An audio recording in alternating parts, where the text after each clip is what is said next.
My mom would be at all my sporting events. Let's say I was playing football, okay? My mother would be on the sidelines, and if the play on the field started going one way, my mother would run along like, Mark, get him, get him. I'd be like, oh my gosh. I'd get in the huddle with the other guys. They go, Mark, is that your mother? I go, no, I never saw her before in my life. See, the greatest gift my mother ever gave me, she believed in me. I have overdosed on drugs on 3 occasions where I should have been dead. But I believe I was kept here for a reason. You show me your friends, I will show you your future. How do I know this? I hung out with losers, and I became the biggest loser of them all because I gave up everything I dreamt about as a little boy because of who I chose to surround myself with. My friends would drive me home at 2, 3, 4 in the morning. We'd be drunk and high, laughing in the car. We'd pull up in front of my house in New York. They go, Mark, the light's on. I go, oh man, my mother's up. See, my mom wouldn't go to bed until she knew her son was still alive. I'd walk in, she'd say, hi Mark, how was your night? I go, it was good, Mom, I'm just gonna go to bed. She goes, can I talk to you for a minute? I go, Mom, I'm tired, I'm just gonna go to bed. She goes, Mark, I haven't seen you all day and all night. Can I please talk to you? I said, man, just leave me alone. You bug me. I'd slam my bedroom door on the one person who believed in me.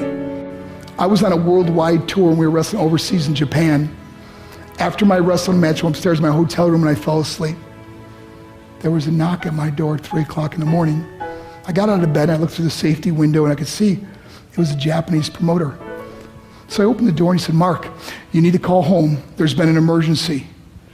I went and got on the hotel room phone. I called back to the United States. I said, hey, what's going on? They said, Mark, I don't know how to tell you this. I said, just tell me what happened. I suddenly started crying. They go, Mark, I can't tell you. I said, just say it. They said, Mark, your mother died. I just threw the phone down. I ran out of my hotel room. I took the elevator to the lobby, and when the doors opened up, I just ran out into the street. I mean, there was no cars, there was no people. It was 3 o'clock in the morning. And I walked down the middle of a street in Hiroshima, Japan, and I remember looking up and just saying, Mom, I am so sorry. I flew home for her funeral, and I was so nervous to walk up to her casket, so I just stood way in the back. And I kept looking from a distance. I kept thinking to myself, Mom, please wake up. Please get up. And then I finally got the nerve to walk up to her. And as I got closer, I could see my mom for the first time. I mean, she was so beautiful. She was dressed in white. I mean, she looked like an angel. And I just stood over and I said, Mom, you are my hero. Everything I am, everything I hope to be was because of you. You loved me so much. You gave me a life. You're the only one that ever believed in me. How did I repay her? By getting drunk, by getting high, by getting stupid, by hanging out with losers? For what? All she ever wanted to do was talk to me. I wish I could talk to you now, Mom. I wish you could see what I'm doing. Why couldn't I have been a better son? We are defined by our choices. But if you surround yourself with people involved in drugs and alcohol and pills, it's a dead end.